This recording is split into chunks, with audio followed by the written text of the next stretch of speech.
여러분 안녕하십니까? 첨단 국가의 초석, 방위산업의 라미경입니다. 지난 반세기 세계는 한국을 기적의 나라라 불러왔습니다. 2차 대전 이후 탄생한 신생 독립국가 중 경제와 정치 모든 면에서 자립을 넘어 선진의 반열에 올라선 유일한 나라이기도 하죠. 그 놀라운 발전의 온 원동력 중 방위산업 역할 역시 빼놓을 수가 없습니다. 매주 여러분과 함께 대한민국 방위산업의 생생한 역사를 확인해온 첨단 국가의 초석 방위산업은 오늘 그 대단원의 막을 내립니다. 끝나는 아쉬움 대신 미래의 희망과 다짐을 담은 마지막 역투, 잠시 후 시작하겠습니다.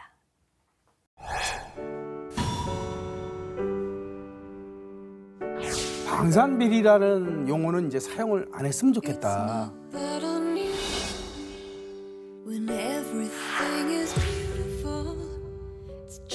1세대들이 지금 80대나 70대란 말이에요. 가족들도 모르는 거예요.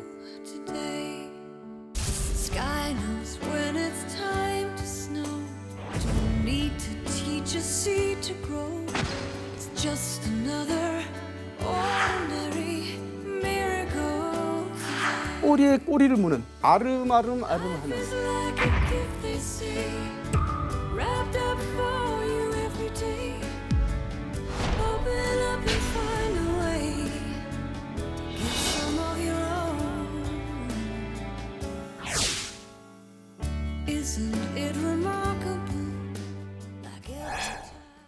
오늘 스튜디오에는 첨단 국가의 초석 방위산업이 걸어온 시간을 가장 잘 정리해 주실 이야기 손님을 모셨습니다.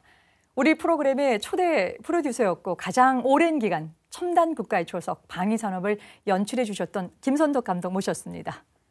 안녕하세요. 네, 반갑습니다. 어서 오십시오. 예, 안녕하십니까. 늘 카메라 뒤나 부조정실에서 녹화를 이제 지켜보시다가 네. 이제 오늘 좀 마지막 회가 돼서 직접 이제 이 자리에 이제 나오셨는데 간단한 소회 말씀 듣고 시작하겠습니다. 예, 오늘이 319회 마지막 회라고 그러니까 되게 서운합니다. 너무 짧나요? 아니요, 좋습니다. 그 서운하다라고 하는 그 함축적인 의미가 우리가 이제 6년 기간 동안의 그 의미를 지금 담고 있을 텐데요. 우리나라에서 방위 산업을 주제로 정규 프로그램이 편성된 것은 아마 첨단 국가의 초석 방위 산업 이것이 전무후무한 일이기도 하죠. 김 PD님, 이렇게 이제 어마한 그 좋은 프로그램을요 처음에 이제 어떻게 계획하고 준비를 하셨습니까? 일단 방위 산업에 대해서 그 시청자들이나 국민들이 관심이 적죠.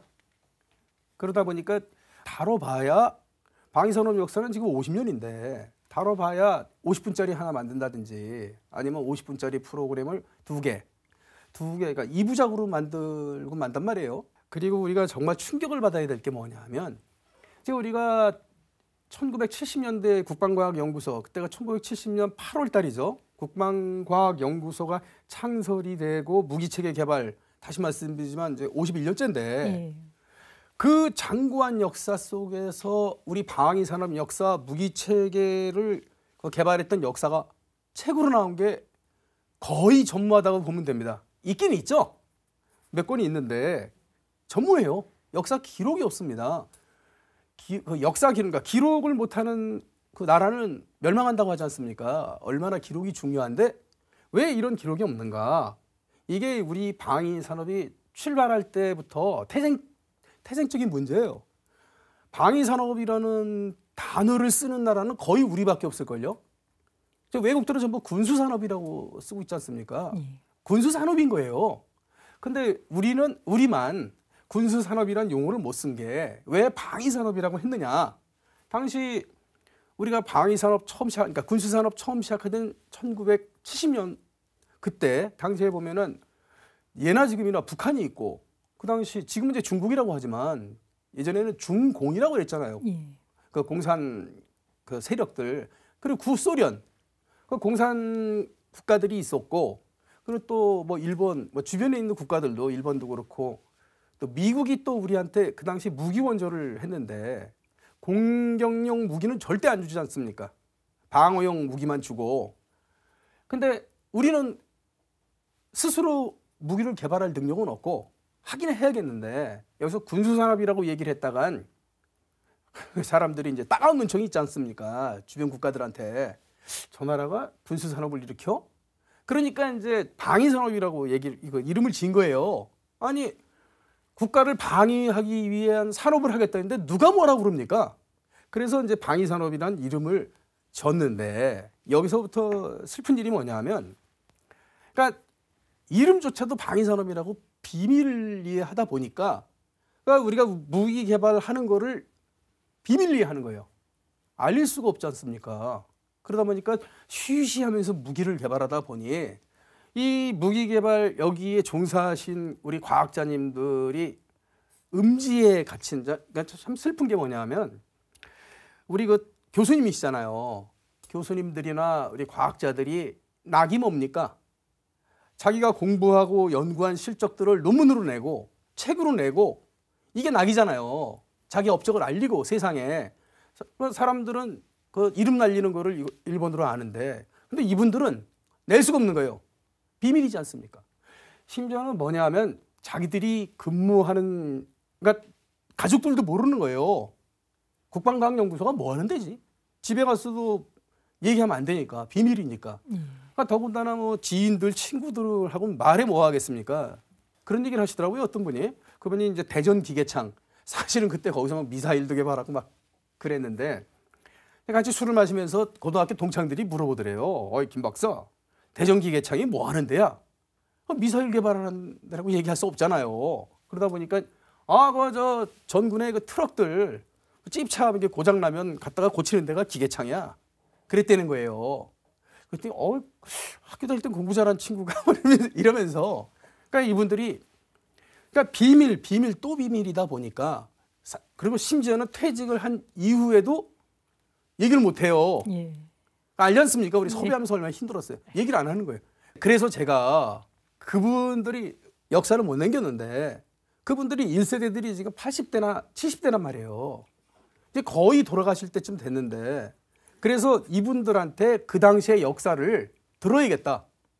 그러기 위해서 이제 이 프로그램을 만든 거죠. 그리고 이 프로그램을 만들어서 지금까지 왔는데, 근데 그 가끔 우리 그 유튜브 같은 데 보거나 그러면 이제 이 무기 관련 영상들 나오고 그러면 자기들끼리 싸우잖아요. 뭐 재원이 틀렸느네, 사실과 다르느네 막 싸우고 그러는데, 우리 프로그램엔 그게 안 달려요, 리플이. 아니 본인들이 만든 사람들이 나와서 얘기를 하는데 뭐라고 그래요? 이 사람들 말이 맞지. 그 대신 무슨 리플이 붙냐 하면, 아니 무슨 국방 TV 돈이 없느냐, 무슨 프로그램을 1980년대나 90년대식으로 만드느냐, 화려하지 못하다, 이렇게 얘기들을 하시는데, 제가 시청자분들한테 언젠가는 그 얘기를 하고 싶었어요.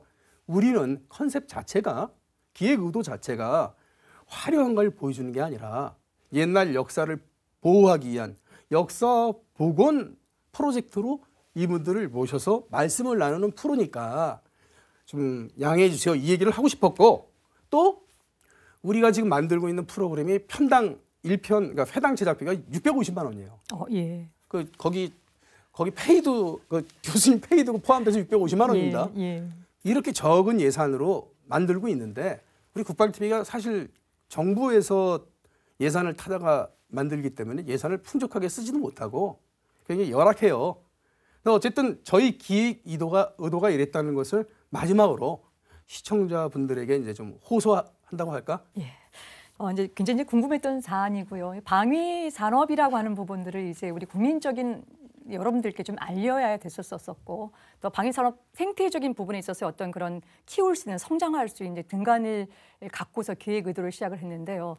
이제 말씀 주셨던 것처럼요, 우리가 이제 방위 산업이라고 하는 것이 군수 산업이라는 용어를 쓰지 못하고 이 디펜스 인더스트리라고 하는 이 방위 산업이라고 하는 용어를 좀 쓰게 됐죠. 근데 프로그램 이제 시작하면서 저도 한 가지 굉장히 또 중요하게 그 주안점을 갖고 시작했던 것이요, 이 방위 사업에 관련된 국민들의 인식이 방산 비리라고 하는 부분들로 이 직결이 되어 있더라고요. 태생적으로 산업이나 국가 안보에 굉장히 중요한 산업임에도 불구하고 이 산업을 주로 끌고 가고 있었던 중간에 뭐 에이전시나 어떤 그 무기 그 획득 체계에 있어서의 어떤 비리 이런 부분들이 혼용돼서 잘못 인식이 된 그 부분이 있었기 때문에 저는 1회부터 시작하면서 어떻게 하면 우리 시청자들에게 이 방위 산업이라고 하는 것이 얼마나 중요한 부분인가, 방위 사업 속에 갖고 있었던 이런 방산 비리라고 하는 이 의식적인 부분들을 어떻게 깨트릴 것인가라고 하는 거에 대한 저는 또 다른 또 그 의도를 갖고 이 시작을 했습니다. 어떤 이제 그런 의도를 오늘 처음으로 이제 시청자분들께 이제 알려드리게 되는데요. 오늘 이제 최종회를 위해서 우리 프로그램에 이제 각종 기록들을 지금 쭉 정리하신 걸로 알고 있는데요. 뭐 다는 아니더라도 몇 가지 중요하게 우리가 이 프로그램을 진행하면서 좀 놓치지 말아야 될 좀 지점이 있을 것 같거든요. 네, 그런 부분들 중심으로 해서 좀 소개를 해주시죠. 네, 우리 그러니까 첫 회 방송이 2015년도 1월 8일에 방송을 했죠. 그리고 2021년 2월 23일까지 6년 2개월. 오늘 우리가 하는 게 지금 319회 아닙니까? 예. 그러니까 이제 318회까지 끌어왔는데 그동안 이제 우리가 다뤄왔던 프로그램들을 보면 육군 관련 무기 체계 관련이 68편, 그리고 해군 관련이 107편이었고요. 공군 관련이 130편이었습니다. 공군이 상당히 길었어요. TO10, 골든 이글을 많이 다뤘었죠. 그리고 국방 벤처 기업을 13기업을 소개를 했죠. 그래서 합쳐서 이제 318편이고요. 오늘까지 319편이고 그동안 출연했던 우리 과학자들, 그리고 군인들, 무기 전문가들 모두 306명입니다. 출연자가 306명이고 교수님하고 저까지 합치면 이제 308명 이렇게 되겠습니다. 그리고 그동안 출연했던 분들을 보면은 그 대종을 이루는 분들이 ADD, 국방과학연구소의 연구원들, 박사님들이 가장 많이 출연을 하셨고요. 그리고 이제 해군 조함단 비롯해갖고 육군, 해군, 공군의 무기 전문가들. 그 사람들은, 그러니까 일반 국민들, 일반인들은 저렇게 생각하잖아요. 군인들은 뭐 이렇게 총만 들고 있다. 그게 아니고 우리 군인들 중에서도, 장교들 중에서도 무기 관련해서 연구하는 과학자들이 많지 않습니까? 예. 그 군인 분들도 많이 나오셨고 또 우리 그 초대 잠수함 함장이었던 해군의 안병구제도, 또 공군의 신보연 장군 이랬던 그러니까 전현직 지휘관들 이런 분들도 오셨고요.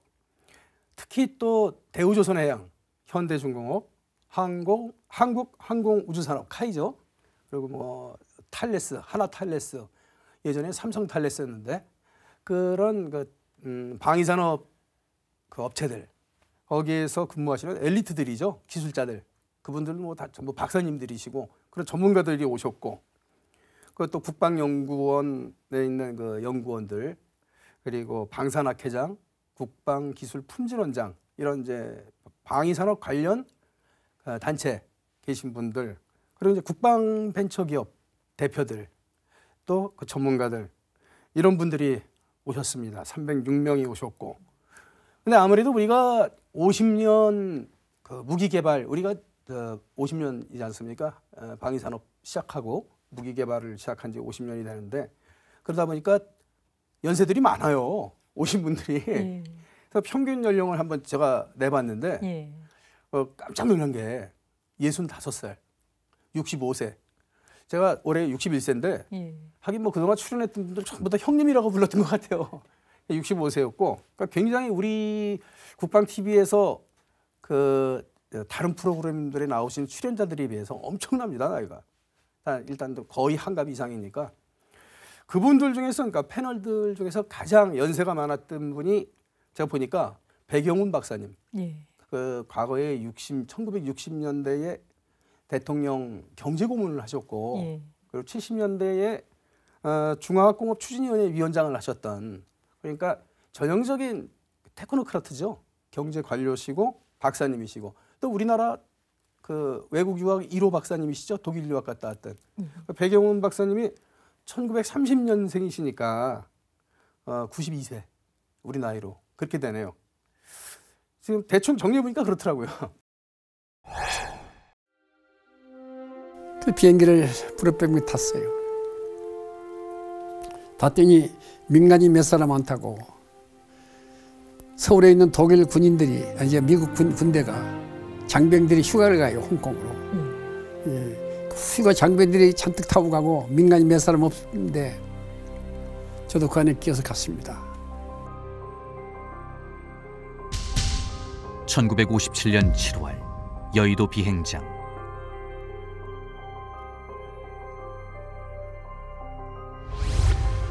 (15대 1의) 경쟁을 뚫고 독일 유학길에 오른 27 청년 백영훈. 그가 들려준 대한민국 1호 국비 유학생의 눈물겨운 첫 해외 유학기. 눈물 나온 얘기가요.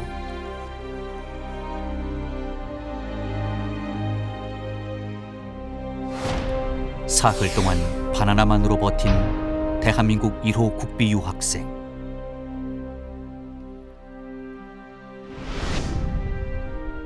(2년 8개월) 만에 대한민국 1호 경제학 박사 학위 취득.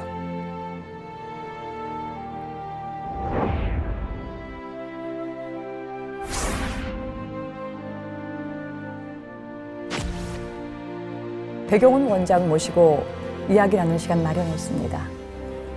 원장님 바쁘신 가운데 나와주셔서 고맙습니다. 네, 안녕하세요. 양반입니다. 예.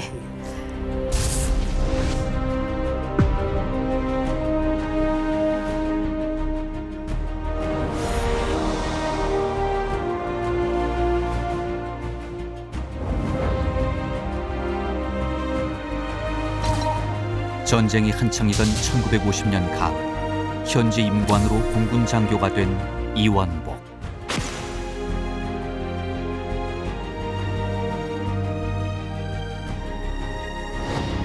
공군 기술학교 교장이 던진 뜻밖의 제안. 이 양반이 나보고 비행기 만들 수 있냐고 그러니까 만들 수 있다고. 명령만 하면 만들. 그래서 시작을 했다고.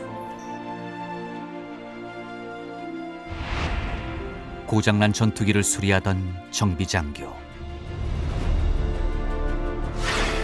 대한민국 첫 항공기를 만든 작업실은 온갖 부품이 쌓인 항공기 정비 창고.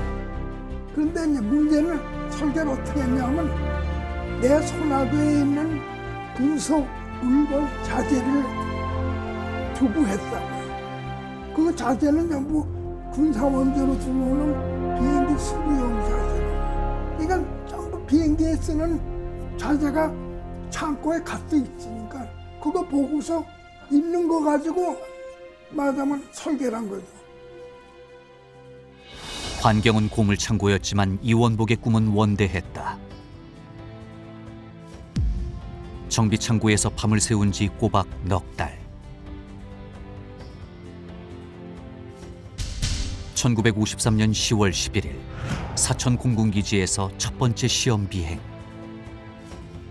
내가 친구가 비행 교육대장이거든. 민영락 대장이 소령이 될 때 나도 소령이고 그 당시에 나는 정비교육을 맡은 소령이고 그 사람은 조종사 양성하는 대장이고 그 친구니까 야 이거 비행기 됐으니까 시험 비행 올라가자고. 그 사람하고 나랑 둘이 타고 올라가. 선생님은 왜 타셨어요? 이게 설계한 사람이 안 타면 기분 나쁠 거 아니야. 그러니까 같이 타고. 전쟁 중 정비창고에서 탄생한 대한민국 첫 항공기. 이름은 부활호.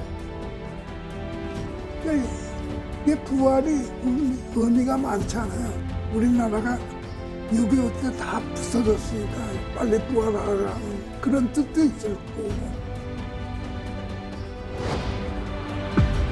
이름에 담은 소망 그대로. 전쟁의 폐허 위 최빈국에서 세계 10위권 경제 강국으로 당당히 부활한 대한민국. 그리고 무기체계 국산화로 핵심 기술 산업을 이끌어온 대한민국 방위산업. 지난 6년 318시간 동안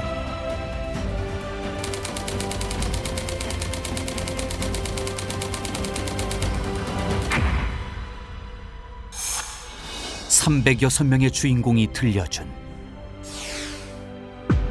아는 대한민국. 몰랐던 이야기. 첨단 국가의 초석, 방위산업. 그야말로 이제 우리 군의 역사를 방송으로 엮어내는 또 국가 홍보원에 있어서의 정말 굉장히 중요하고 또 베테랑의 어떤 그런 역할들을 해오셨는데요. 첨단 국가의 초석 방위산업이 이렇게 6년간 계속 이제 이렇게 진행될 거라고 생각 처음부터 하셨습니까? 못하셨죠? 예. 우리 그때가 2014년도 11월 달에 우리 처음 뵀었죠. 네. 그 교수님 뵙고 MC를 좀 맡아달라고 제가 부탁을 했고 그때가 생각이 나는데 그때만 해도 저희가 52부작, 그러니까 1년만 하면 될 줄 알았잖아요. 그래서 52회로 생각을 했는데 하다 보니 야, 내가 정말 무식하구나. 내가 방위산업 역사를 시청자에게 알리겠다고 하고 시작을 한 내가 이렇게 무식했었나.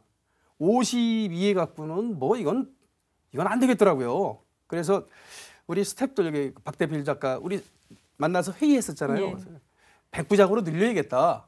그래서 이제 100부까지 했는데 그때 가니까 그러는 거야. 야, 그때 우리가 좀 깨달은 줄 알았더니 아직 멀었구나. 이걸 어떻게 우리가 100부작을 하겠다고 생각했는지 진짜 웃긴 얘기다 하면서 그때 느낀 게 영원히 해야 될 프로다. 우리나라의 방위 산업이 존속하는 한 우리는 이걸 영원히 해야겠다는 그 생각을 했던 거예요. 지금 우리 현재도 한국형 전투기 KF-X 사업 하고 있잖아요. 2026년까지. 그때까지 우리 또 그 KF 한국형 전투기가 나오면 또 소개해야 되지 않습니까? 영원히 가야 될 프로라는 생각을 그때 한 거예요. 그래서 갈 때까지 가보자. 그리고 갔는데 저희가 그 공력이 좀 딸려서 그런지 이제 319회로 마무리하게 됐네요. 좀 예. 서운합니다. 결국 이제 저도 죽지 진행해 오면서 6년간 갈 거라고 원래 기획했던 PD조차도 몰랐던 사실. 또 방위 산업이라고 하는 그 자체를 일반 국민들이 잘 몰랐던 부분들이었기 때문에 그런 부분이 있었을 테고요. 오히려 지금 이제 그 국가 안보적인 차원에 있어서의 이 방산이라고 하는 것들이 굉장히 중요한 역할을 하고 있다라고 하는 부분들은 아마 우리 프로그램을 내내 시청하셨던 여러분들도 아마 많이 이렇게 느끼셨을 텐데요. 국가 안보는 안보대로 있어서의 이 그 방산 업체들도 굉장히 중요하고요. 또 하나는 경제에 있어서의 일자리 창출이라고 하는 측면에 있어서도 상당 부분 역할을 좀 해온 걸 볼 수가 있겠죠. 가령 뭐 해군에 있어서의 어떤 그 조함할 수 있는 부분에 있어서의 어떤 조선업에 있어서의 어떤 부가가치를 창출해내는 일들 이런 것들이 아주 중요했었고, 그다음에 육해공군 해병대까지 우리의 기본적인 무기체계 부품들이 국산화율을 높이게 될 경우에는 바로 그게 부가가치 창출과 더불어서 이 경제적인 거에 굉장히 큰 이득이 된다라는 생각들은 또 하면서 굉장히 많이 또 배웠습니다. 말씀 잘 들었습니다. 여러분께서는 지금 첨단 국가의 초석 방위 산업을 시청하고 계십니다. 대한민국 국방벤처인들에게 물었다. 운명은 무엇으로 어떻게 개척하는가? F-35 전투기의 조종관을 제작하는 성진 테크윈.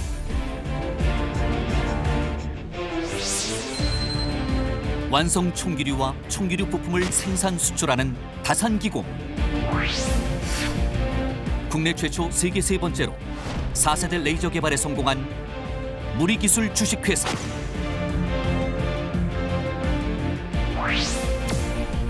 럼플렛 타이어와 전투 차량용 에어컨을 생산하는 KSC. 국내 유일의 선박운항 시뮬레이터 시스템을 개발 생산하는 세이프텍 리서치.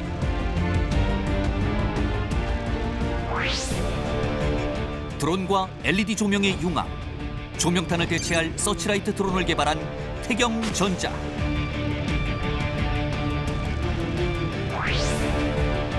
독보적인 기술력을 바탕으로 국내 최초 가상훈련 시뮬레이터를 개발한 내비웍스.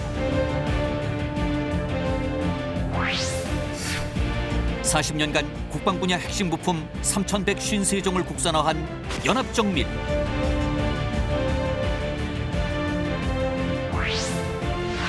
세계 최초로 포구 내경을 자동으로 청소하는 포구 자동 청소기를 개발한 수성 정밀기계. 군용 특장차 분야의 선구자 신광 테크놀로지. 잠수함에 탑재되는 연료전지와 해군 함정용 공기압축기를 생산하는 범한 퓨얼셀. 무한 경쟁과 불확실성의 시대. 국가도 기업도 가장 확실한 무기는 스스로 개발한 독자 기술. 스스로 돌연변이가 되어 불가능을 요구하라.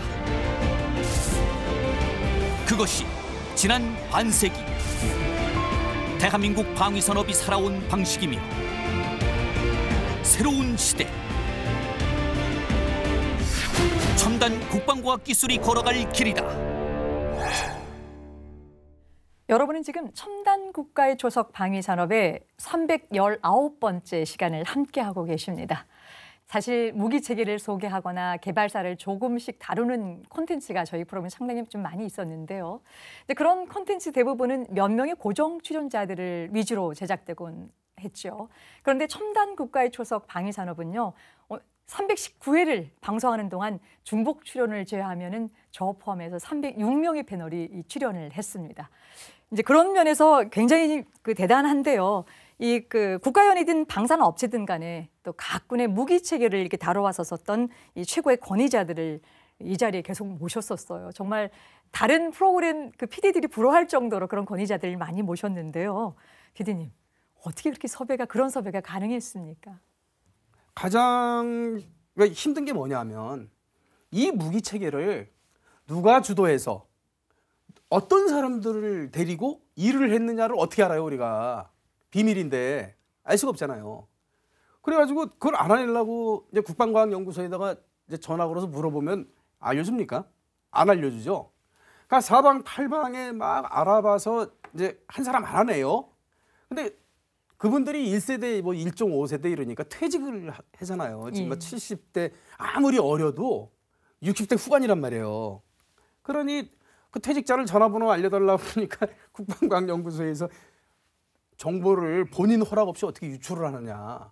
알아낼 수가 없는 거예요. 정말 난감했는데 이거를 해결해 주신 분이 계세요. 정말 제가 고맙게 생각하는데 우리 프로그램의 변곡점이 될 수 있었던 황해웅 장군님 아시잖아요. 네, 그럼요. 황해웅 장군님이 1940년생이세요. 연세가 그러니까 올해 82세인가? 그렇죠? 이분이 과학자신데 육군사관학교 18기 육군사관학교를 졸업하고 이제 공학도인데 해외 나가서 그러니까 이 과학을 공부하시고 유학 갔다 오시고 뭐 이러신 분인데, 그러니까 이분이 1세대예요. 본인도 1세대 국방과학연구소 1세대면서 나중에 이제 93년부터 1995년까지 제12대 국방과학연구소장을 12대 소장님을 하신 분이에요. 근데 이분을 언제 만났냐면 지금으로부터는 11년 전, 그리고 우리가 프로그램을 막 고민하고 있을 때로 따지면 5년 전이죠. 그러니까 2010년도에 제가 그때 국군 연대기, 국군 70년 역사를 26부로 만들 때 그때 이제 국방과학연구소에 대해서도 들어가야 되잖아요. 그게 인터뷰가 한 6분이 필요했어요. 예. 6분이 필요해서 이제 그거를 인터뷰를 하려고 그러는데 찾아보니까 어떻게 찾은 거예요. 황해웅 장군님 12대 소장. 그래서 이제 우러물어해서 전화를 드렸는데 왜 그랬냐면 이제 초대 소장님 신흥균 장군님 뭐 돌아가시고 하여튼 그때 당시의 상황에서 제가 컨택할 수 있는 분은 이제 12대 소장.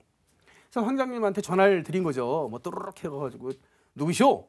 저 국방 TV의 김선도 PD입니다. 제가 국군 역사 26년사를 만들고 그러니까 70년사를 만들고 어쩌고저쩌고 얘기하고 인터뷰를 좀 부탁합니다. 그랬더니 일단 만납시다. 그래서 이제 대기 압구정동이에요. 예. 압구정동에 갔는데 압구정동에 그 현대백화점에 가면 2층인가 3층인가 그때 빙수집이 있었어요. 이분이 술을 못 드셔. 그래서 이제 빙수집에 가가지고 빙수를 먹으면서 6시간을 얘기를 하는 거예요. 그러니까 당신이 PD면은 국방과학연구소에 대해서 알아야 된다. 우리 무기 개발사를 알아야 돼야 나한테 인터뷰를 할 거 아니냐. 그게 예의다 하면서 6시간을 말씀하셔요. 그날 화요일이었어요. 6시간을 빙수를 3그릇을 먹으면 죽겠더라고 당뇨 환자인데 빙수를 먹으면서 6시간을 얘기 듣고 아 이제 됐겠구나. 그래서 이제 언제 인터뷰 하실래요? 그랬더니 다음 주 화요일 날 일주일 후에 다시 이 자리에서 만나자. 만나갖고 6시간을 또 들었어요. 그래서 이제 인터뷰해 주시죠. 그랬더니 다음 주 화요일 날 또 만나자. 무려 3번을 만나서 6, 3, 18, 18시간 동안 말씀을 듣고 빙수를 먹고 삼고초려를 한 거잖아요. 삼고초려를 한 후에야 이분을 모시고 와서 우리 스튜디오에 와서 녹화를 할 수가 있었는데 그래서 제가 이제 그때 우스갯소리로 삼국지 유비 아시죠? 예. 유비 현덕이 161년생이에요. 제가 1961년생입니다. 그럼 딱 1800살 차이잖아요. 예. 그 1800년 전에 유비 현덕이 제갈공명을 삼고초려했잖아요. 근데 1800년 후에 제가 황해웅 장군님을 삼고초려를 한 거죠. 아 역사적인 사실입니다. 그러셨군요. 어쨌든 아주 근데 황 장군님을 모셨어요. 방금 이 자리에서 인터뷰를 6분짜리 있다는데 6시간을 말씀하시더라고요. 그것 나중에 6분 뽑아내느라고 편집하느라고 진짜 고생을 했는데 이분한테 전화를 드린 거예요. 제가 황 장군님 제가 방위산업을 하려고 합니다. 첨단국가의 조속 방위산업을 하려고 그러는데 섭외를 할 수가 없어요. 장군님은 도와주십시오.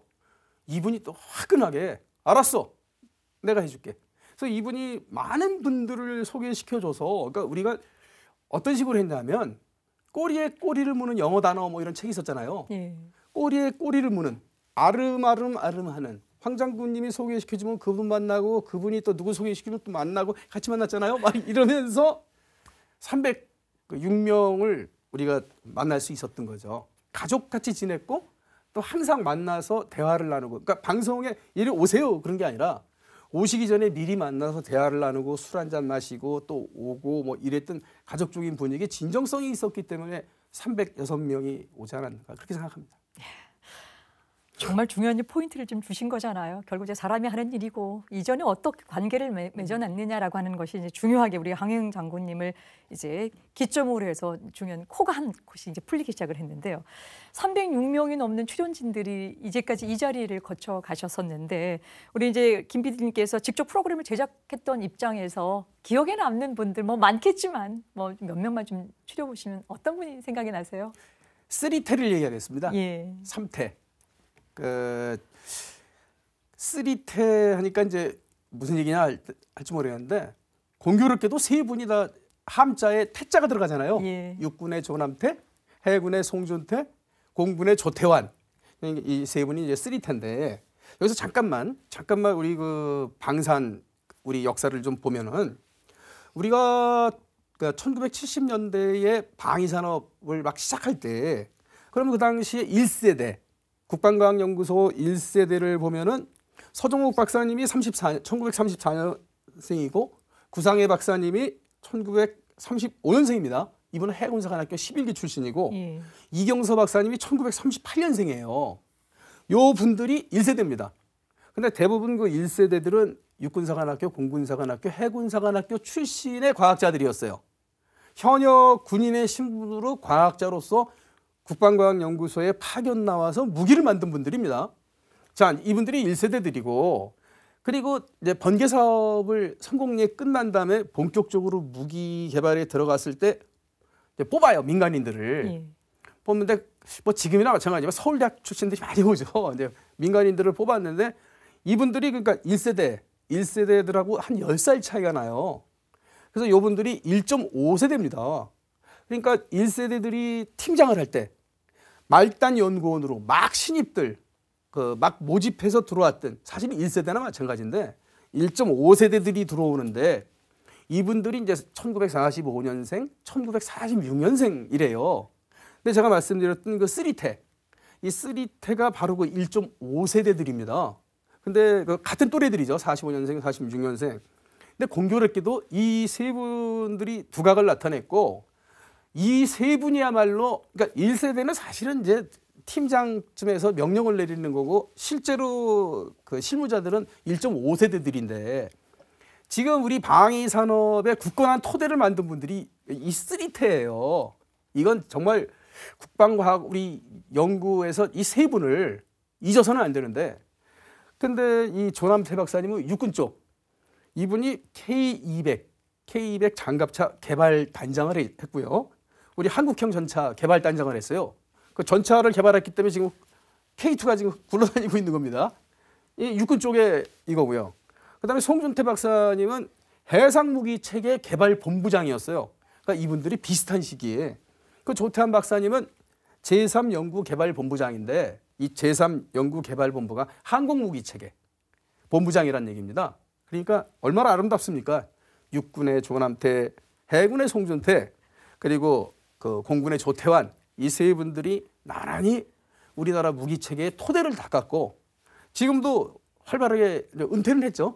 은퇴를 활발하게. 그래서 제가 가장 기억에 남는 물론 이제 이분들 말고도 무슨 뭐 안병구제독님이나 이대열 박사님, 또 기예호 대령님, 또 얼마 전에 그 해군 참모차장 했던 김판규 제독님, 뭐 등등등 많은 분들이 계신데 또 우리 전용훈 박사님, K50 아니야 T50의 전용훈 박사님 많은 분들이 생각이 나죠. 306명이나 왔으니까.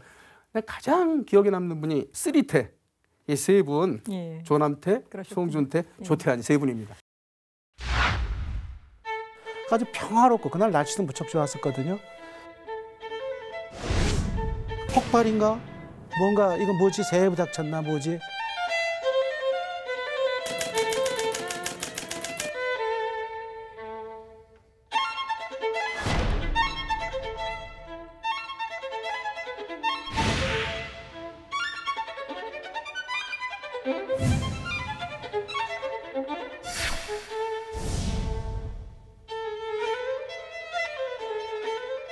앞은 아무것도 안 보이고 꽝 소리가 나고 그 다음에 숨도 잘 못 쉬게 했고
아유 참. 괜찮습니다. 그냥 쭉 이어서 말씀해 주시죠. 그 락킹 메커니즘 이제 문제가 있는 걸 밝혀졌고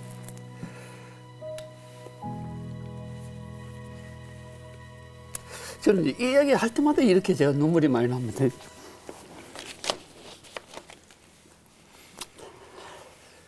그 제가 개발 책임자로서 책임을 져야 하겠다는 그런 생각을 했었어요.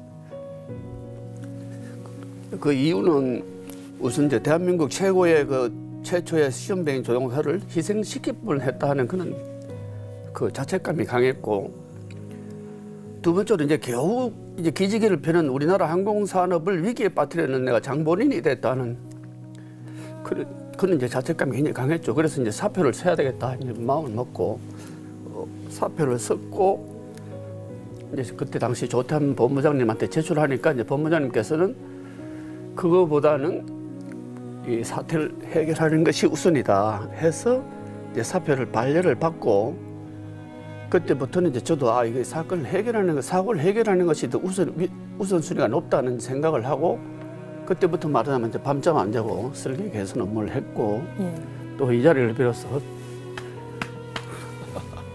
고맙다는 얘기를 하고 싶고요.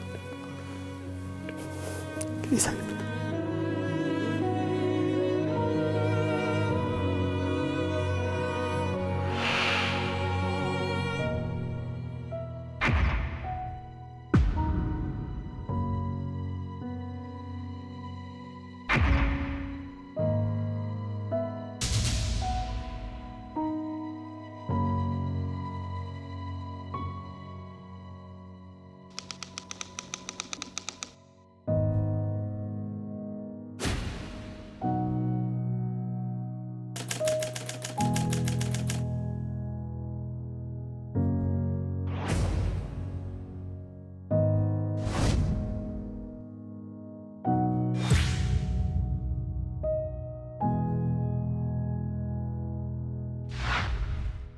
네, 자료화면 잘 봤습니다. 무기체계의 개발 과정에 얽힌 이야기를 개발자 본인들에게 듣다 보니까요. 그동안 알려지지 않은 이야기도 참 많이 소개가 됐습니다. 웬만한 무기체계를 국산화하려면 이제 기획 단계부터 또 최종 전력화까지 적어도 10년 이상, 어느 긴 더 긴 경우도 있었었죠. 그래서 군 전력화는 10년뿐만 아니라 앞으로 20, 30년 후에 미래 전장까지 예측해야 한다는 사실도 이미 프로그램을 자주 시청한 분들은 아마 기본적인 상식이 됐을 것 같습니다. 그 긴 과정 중에서 우리로선 상상하기 힘든 어려움을 겪고 또 극복했던 이야기도 같이 눈물을 좀 나눴던 것이 기억에 남는데요. 김 PD님 거의 이제 우리 정리하는 부분에서 어떤 이야기가 제일 먼저 떠오르십니까? 저는 이제 그 교수님이 질문하신 거하고는 약간 좀 그러니까 포인트는 좀 약간 다른데 예. 저는 이 기회를 빌어서 해군 조함단 얘기를 꼭 하고 싶어요. 그게 무슨 얘기냐면 육군 무기 체계나 공군 무기 체계는 다 국방과학연구소에서 개발을 하지 않습니까? 해군만은 특이하게 해군의 뭐 초계함, 뭐 호위함, 뭐 구축함, 뭐 이지스함 모든 함정, 이 함정들은 해군 자체, 해군 조함단이 만들었다는 거죠. 그러니까 국방과학연구소는 해군 조함단이 만들어낸 그 함정들이 얼마나 우수한지 시험 평가만 했지. 사실 함정 만든 건 해군이 유일해요. 육해공군 중에서 해군 조함단.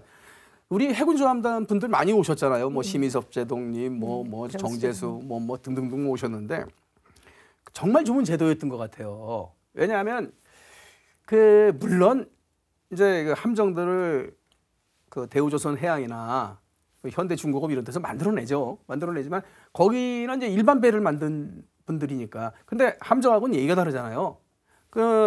거기 아무리 배를 잘 만드는 지금 전 세계적인 조선소지만 근데 일반 상선하고 군함은 다르니까. 그러니까 여기에는 포를 실어야 되고 여기는 미사일을 실어야 되고 여기는 레이더를 실어야 되고 다르지 않습니까? 그러다 보니까 그리고 또 두께도 다르잖아요. 뭐 갑판의 두께 여러 가지로 다른데 그러다 보니 해군 조함단에서 그 건조 사업을 근데 오해하기 쉬운 게 해군 조함단 분들이 그냥 지시만 내리고 감독만 한 게 아니라 해군 조함단에도 과학자들이 있잖아요. 심희섭 제독님도 박사 아닙니까? 예. 이런 과학자들이 직접 가서 설계도를 같이 그리는 거예요. 방산 조선소 분들하고 같이 그리고 같이 설계하고 또 같이 만들고 같이 했단 말입니다. 그러다 보니까 처음에는 되게 싸웠대요. 그 얘기가 생각나네요. 밤에 바닷가에 나가서 주먹 다툼을 막 치고받고 싸우다가 소주를 마시면서 바닷가에서 화해를 하고 부둥켜 안고 울면서 나라를 위해서 우리가 꼭 이 배를 만들어야 된다. 막 울컥울컥한 얘기들이 그 해군 조함단 그 엄청난 일을 했던 해군 조함단이 2006년도에 방위사업청이 개청이 되면서 해군 조함단이 해체가 되고 해군 조함단의 업무가 이제 방위사업청으로 넘어가지 않습니까? 저는 지금도 그 생각을 해요. 그 해군 조함단은 다시 부활시켜야 될 조직이다. 그 얘기를 이 자리를 빌어서 꼭 하고 싶습니다. I've paid my dues time after time.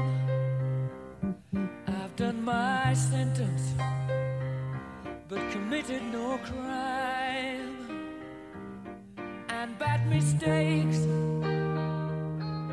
I've made a few.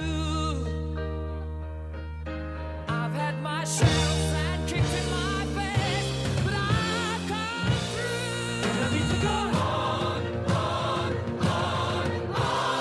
We are the champions, my friends, and we'll keep on fighting till the end.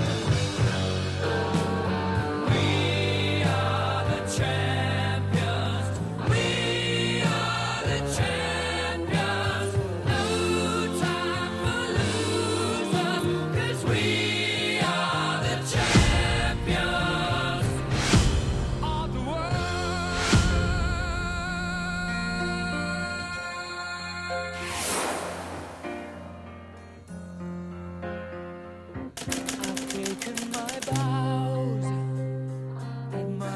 curtain calls.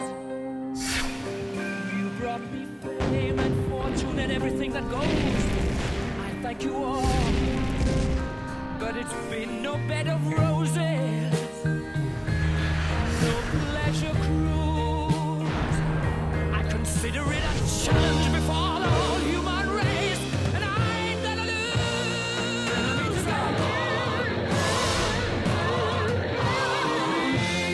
We are the champions, my friend, and we'll keep on fighting till the end. We are the champions. We are the champions. No time for losers. 이제 마지막 질문입니다. 우리 프로그램 첫 회 주제가 이 방위산업이란 무엇인가였습니다. 바로 이어진 것이 2회에서는 방위산업과 국력의 관계를 다뤘고요. 3회부터는 본격적으로 대한민국 방위산업의 태동과 발전사를 다루기 시작했죠. 당연히 번개사업과 율곡사업 이야기도 다루었고요. 6회 공예 주요 국산 무기체계 개발에 이어서 최근에 우리 방위산업의 미래를 책임지는 국방벤처기업도 연속으로 소개해드렸습니다. 김 PD님, 프로그램을 진행한 저도요. 그동안 이제 국내 유일의 이 방위산업 전문 프로그램을 진행하셨고, 저는 또 이제 진행을 했고 이제 연출을 좀 하셨는데요. 좀이 아니라 많이 했습니다. 예, 여러 가지로 이제 방송에 몸을 담고 계신 것 이상으로 또 개인적인 성장을 하는데 굉장히 좀 이게 밑거름이 되기도 했었는데요. 우리 방위산업 발전을 위해서 이제 마지막으로 우리 김선덕 PD가 뭐 주문, 당부 여러 가지 뭐 함축적인 부분들 한번 요약해서 말씀 한번 주시죠. 실패를 용서해 주자. 우리가 무슨 얘기냐면 외국에서는 무기 체계를 개발하다가 수도 없이 실패하고 무기 체계 개발 중에 추락도 하고 사고도 나고 엄청나잖아요. 근데 외국에서는 제가 알기로는 뭐 무기 체계 개발에서 성공률이 30%면 잘했다고 얘기를 뭐 한다고 그러더라고요. 그러니까 나머지 70%는 그러니까 이런 무기를 개발하자 하다가 중간에 그만둔 무기 체계들도 많지 않습니까? 그러니까 제가 조사를 해보니까 대표적인 게 우리 이제 아파치 헬기 알잖아요. 아파치가 이제 인디안 부족의 이름인데 아파치 말고 또 코만치 헬기도 미국에서 코만치 헬기를 아시지 않습니까? 개발을 했는데 이게 1982년부터 미 육군에서 코만치 헬기를 이제 개발 들어갑니다. 근데 이게 소형이긴 하지만 정찰용이기도 하고 소형 공격용이기도 하면서 스텔스 헬기예요. 그래서 정식 명칭이 정찰 공격용 스텔스 헬리콥터인데 이 코만치 개발 사업을 시작했는데 22년 동안 개발을 한 거예요. 근데 엄청나게 공을 들여서 했습니다. 잘 만들려고 했는데 그러니까 긴 일정 하다 보니까 문제점이 많이 생긴 거예요. 비용. 그리고 비용 문제도 생기고 가장 큰 게 비용 문제였겠죠. 그리고 또 이제 일정 지연 문제라든지 뭐 여러 가지 문제를 그래서 결국은 미 육군에서 2004년에 이 개발 사업을 취소를 합니다. 22년 동안 들인 사업비가 69억 달러, 7조 5천억이에요. 그런데도 그 미국에서는 7조 5천억, 69억 달러를 들여서 무기 체계를 만든 다음에 포기를 해버렸는데도 이거 만들면서 개발한 기술이 많다 이거예요. 엄청난 기술들이 많은 거가 또 그 기술들을 다음 버전에 이렇게 도입을 시키니까 그러니까 근데 우리나라에서는 이게 안 통한다는 거예요. 그리고 또 사고들 많이 나잖아요. 개발 도중에 사고가 나는데 일본에서는 이렇게 사고 나고 그러면은 보물을 찾았다고 얘기를 한다고 합니다. 그러니까 만약에 이게 개발 도중에 사고가 안 나고 군에 배치가 된 다음에 사고가 나면 엄청난 인력이 손실이 오잖아요. 그 전에 사고가 난 게 낫다. 개발 중에. 그래서 그걸 보물이라고 하는데 우리나라에서는 만약에 무슨 뭐 개발을 하다가 실패했다. 뭐 개발하다가 관뒀어요. 그러면 뭐 그 지탈의 대상이 되고 뭐 하다가 시험 비행 중에 떨어졌다 그러면 그따위로 만들었느냐 막 분노를 하고 왜냐하면 이 돈들이 전부 국민들이 내시는 그 세금을 가지고 만들다 보니까 그 또 우리 국민들이 워낙에 머리가 우수하지 않습니까? 우리 대한민국 뭐 세계 1, 2위를 다투는 그래서 그런지 실패를 잘 용납하지 않는 그런 분위기가 있는 것 같아요. 그러니까 지금 우리 박사님들 이구동성으로 말씀하시는 게 우리는 100% 성공해야 된다. 일단 개발 들어가면 100% 성공해야 되는데 그것도 외국보다 반쯤 짧은 기간 안에 우리 또 후딱딱 해치우잖아요. 외국에서 뭐 20년 걸리고 우리 10년에 개발해버리고 그런 정서가 있다는 거죠. 이게 그러니까 저는 이제 국민들에게 말씀드리고 싶은 것은 우리 방위 산업이 살고 방위 산업이 성장하려면은 실패를 용서하는 분위기. 용서가 아니라 실패는 당연한 것이다. 무기 개발 과정에 필수적으로 따르는 과정이라고 생각을 하고 혹시 개발하다가 실패해도 그래도 얻는 건 많다. 이렇게 좀 너그러운 마음으로 용서해 주는 그런 분위기가 좀 생겼으면 좋겠어요. 방산비리란 말 안 하고 그리고 개발 도중에 실패하거나 사업이 지연돼도 용서해 주는 이런 분위기를 이게 한두 사람이 갖는 게 아니라 같이 공유했으면 좋겠다는 그 생각을 하고 있고요. 자, 그리고 또 여기서 아시겠지만 방위산업이 국력입니다. 우리 방산, 우리 군사력, 우리 7위, 8위 뭐 이런 우리 경제력이 이렇잖아요. 이게 바로메터거든요.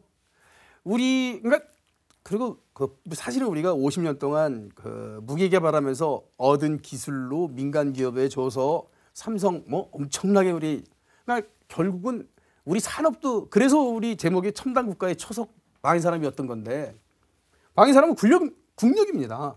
그런데 국민들은 방위산업에 대해서 정말 무관심해요. 그리고 지상파 뭐 이런 다른 방송국에서도 무심합니다. 그런데 우리 국방TV는 국방과 군의 올바른 모습을 알리기 위해서 개국을 한 TV 아닙니까? 특화된 TV.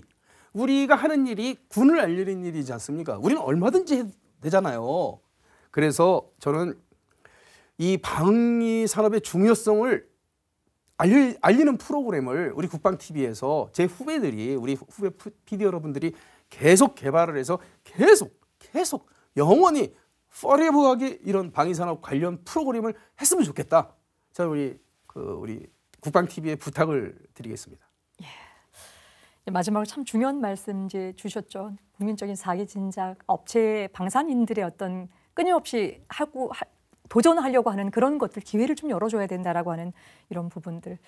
또 이제 마지막으로 좀 당부하셨었던 방산 관련 이런 그 프로그램이 유일무이했었는데 이런 것들이 지속해야 된다 이런 프로그램들을 이렇게 정리 좀 하겠습니다. 오늘 수고하셨습니다. 네, 감사합니다. 네, 고맙습니다.